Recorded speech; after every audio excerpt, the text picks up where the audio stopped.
Ugh, I need a drink. The kids, work, I'm done. I just need a drink. Like, have you ever said it? Like, you just need a glass of wine to relax and let go, or something, a beer. I just need a beer at the end of the day just to chill out and just like, oh, I've had such a big day at work and I just need to chill out. It's common. It's really, really, really, really common. And it's totally where I was back in my 20s. Now, I didn't have kids, but I was just wound so tight in my younger days and in my corporate kind of life and in business that, well, I was an alcoholic at the time, but I didn't realize it. And I know you're probably thinking, Jen, I'm not an alcoholic. I just want to drink after work. It's 5 o'clock, it's beer o'clock or wine o'clock or a gin and tonic or whatever it is your thing is, that you need to separate work life, like your work day and your home day. And nowadays, because the pandemic's still going on, so many people are working from home, and I've worked from home for like 30 years, but I'm used to it. I have my rituals and all those kind of things, and it all works. But I know a lot of people have struggled with cutting off that work day and their home day. But they, it can have been going on for a long time, just even with going to the workplace away from home. And just, it's all changed now. And some people have gone back to work and some haven't, but that doesn't matter. I digress. What is it? What do we need to be able to break that energy between work energy and home energy? And yes, it's a cultural kind of habit that we'll do it with a beer or a wine or a G&T at 5 o'clock, whatever it is. But is that working for you, or is it working against you? If it's at that stage that you need a drink, like, oh, I'm hanging out for a G&T this afternoon, or I'm hanging out for a beer, I'm hanging out for a wine, that's an addictive ritual habit. Now, I gave up drinking in my 20s and I was sober for 26 years. And then I realized I was actually addicted to staying sober. And so I turned my addiction to my work and work ethic and things like that, and created rituals to be able to operate a zillion % strong in that I don't need a drink. I don't drink it alone at home, any of those kind of things. Yes, I've got a house full of grog for visitors and everything, but I just don't. I manage all that differently in my mind. So I thought I'd talk about that, because I still like to clear my day and my work day. And I work from home. I'm in my office, which is one of the bedrooms in my home. And I like to end my day and then go into my evening, whatever it is, and have time, with family or whatever I'm doing. So I wanted to talk a bit about the ritual, the process, and then you can choose whether you want to replace your wine or your beer or your G&T even a few days a week to have more control over your life and health, or whether you choose not to. I'm not attached to any, but I thought I would share this because it's something that I realized I need that ritual as a kind of an end to the day. Nowadays, I actually do it with a cup of tea. I'm a green tea fan, or a herb tea, or a fire cider. So I'm going to talk about the fire cider that I drink, because that's really satisfying to me to kind of like end the day with, like it would have been in the past for me to have a beer. I was a beer girl. I wasn't the wine girl, but I was the beer girl. So let's jump into that.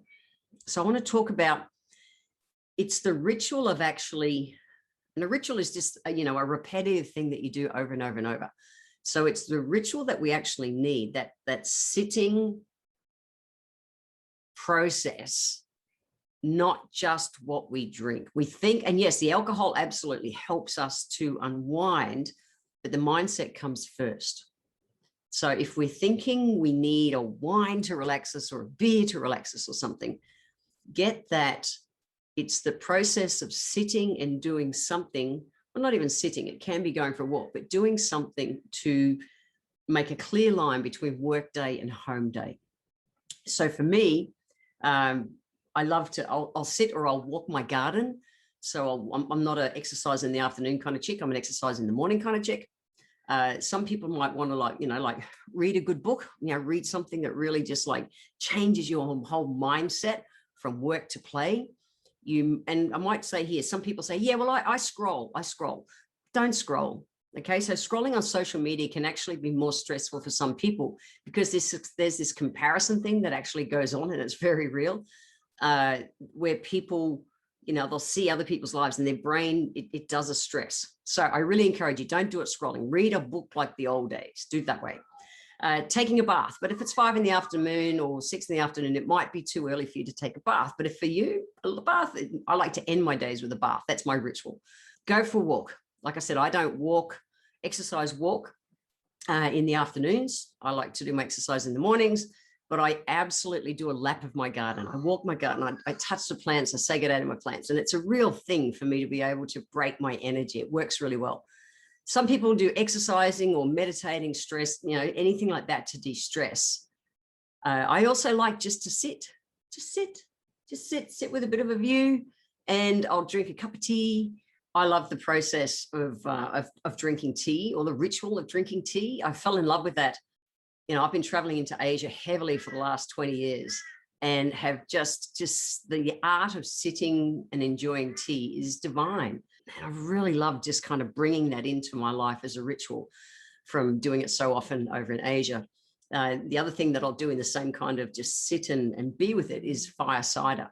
Now, it's non-alcoholic. It's really, really good for your gut. And I want to talk about that today.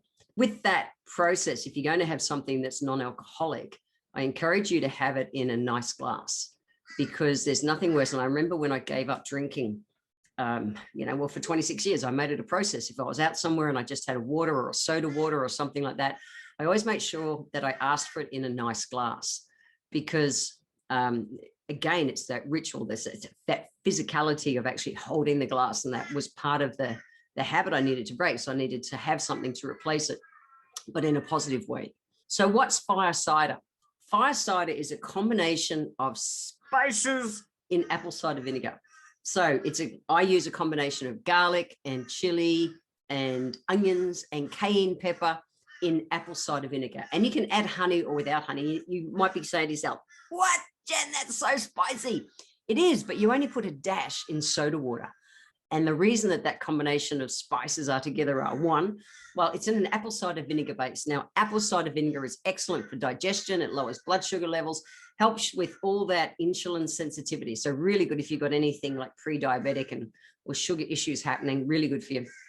It helps to satiate, to help your body go, oh, I'm okay, I don't need to go and eat and stuff. So you'll find if you're having a beer or a wine, you might nibble on chips or something as well.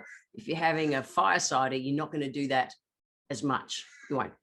Apple cider vinegar is also excellent for managing cholesterol and lowering blood pressure. So it's an overall heart health kind of tonic. It's just a really good old-fashioned tonic. Now, adding in things like ginger. Ginger is great for digestion. It's great for anything to do with digestive system, but it's also excellent for circulation. Love it. And it's also an anti-inflammatory in your body.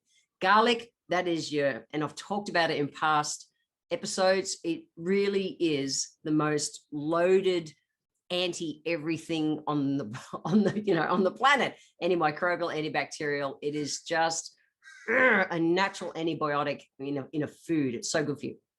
Onion, right up there with garlic. And so excellent again for immune system and everything. Cayenne pepper, the cayenne chilies, I grow them in my yard. So I create all my own cayenne pepper. So good for circulation, so good for cardiovascular system, heart health in general. Now you can also add things like horseradish to it, but I don't add horseradish. Horseradish is what's used to make in Japanese food wasabi. I don't use horseradish because I have a reaction to it. So, but you could add that. And then you add the honey to taste. So I'm going to put the recipe in the show notes for this. And what you do is you basically chop up all the bits, chuck them in a jar, an open neck jar, lid on apple cider vinegar, store it for a month, let it sit, and that vinegar takes up all those spices. In a month's time, you drain it out, and then you add just a dash, and I swear a dash, and the flavor is just like breathtaking. In a good way, breathtaking, by the way. It really is. And it's taste satisfying, it's uplifting, it's energizing. And at the same time, it's so good for all your body systems. It helps you keep you kind of like up, but relaxed at the same time. It's just so good. So you might want to, check it out. It may be for you. It may not be for you. I know for me, it's part of the ritual that I use to break my day. Now, of course, I'm going to talk about coming from a place of prevention because I do that pretty much in every episode. So the other thing is, don't wait to get wound up to the state that you need to have a drink to unwind. So we want to be able to come from a place of prevention. And in previous episodes, in fact, episode 7, if you go back and check that out, I won't recap it all here, but if you go back there, I talk all about adaptogens, all your B vitamin foods and magnesium-rich foods that you need to help you from stopping to getting wound up in the first place. Go back and listen to episode 7. I promise it's worth it. And then, of course, in the aromatherapy world, because I am an aromatherapist, I have 2 blends that I've designed that help keep me sane and help me to, again, switch off between work day and home day. One of the blends, Chill Out Blend, we actually ran it in a study with some corporates in Sydney, maybe about 15 years ago. And in it, we found that it helped people leave work at work. It increased their ability to leave work at work by 61%. That's huge. It's a combination of sweet orange, lime, and ylang ylang. And it was really beneficial for people, those, the stressed out workaholic kind of people. Also, my Sanity Saver blend, which has all the adrenal oils in it. So things like vetiver and geranium, and Australian sandalwood, patchouli, ylang ylang. It's a blend that helps you to ground out, let your mind just go, oh, I'm good. So that you can cut that. It's also just my kind of constitutional blend that I use to keep me grounded and centered every day, so that I don't go getting as wound up as I could. Do I still get wound up sometimes? Yeah, absolutely. But the difference is I can bounce back faster. So healthy life hacks to leave you with today. One is be prepared. Come from that place of prevention. Don't wait to get wound up. Whether you bring more magnesium-rich foods or vitamin B-rich foods in your diet, bring in some adaptogens, bring in some essential oils at work so that you're not getting as wound up in the first place. The other thing is, in your mind, say to yourself, when I come home from work this afternoon, I'm going to really enjoy having a fire cider. I'm going to really enjoy having, a tea, whatever it is. Even if you did it a few days a week, just give your body a break. I promise for the what is it? I don't know, mindset's the wrong word. But anyway, the emotional benefits of having control over something like that. You can totally choose to have a drink, please. Well, I'm all good with that. I have a drink sometimes. There's a big difference between choosing and needing. That's the difference. Healthy life hack number 2 is to know why. Why do you want to do that? Why do you want to take control back of your health? Why do you want to do that? Once you anchor on that, it's easier to go, plan the night before. Tomorrow afternoon, I'm really looking forward to just sitting with the kids or by myself, my partner, whatever it is, just sitting and just ending the day and, with a fire cider, and know why you want to do that, because you want control of your health, you want control of your life, and you want to be able to break that day's energy, but in a way that it works for you instead of against you. Healthy life hack number 3 is to live into that ritual. Bring it in even 1 day a week or 3 days a week or something. Just bring it in a way that works for you. Mine, green tea, herb tea, fire cider are the most common ways to do it. Do I still have a beer some days? Yeah, absolutely. But it's not a need, it's a choice. Hope that helps you today.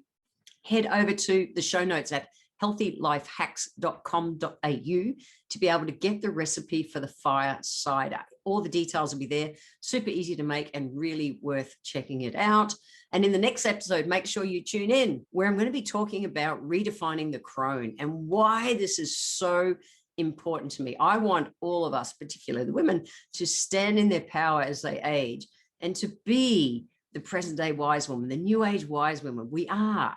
This should be the most cool, exciting times of our lives. If you're post 50, woohoo, you want to listen to this. If you're not 50 yet, you want to listen to this so that you can grow into this same kind of vibe.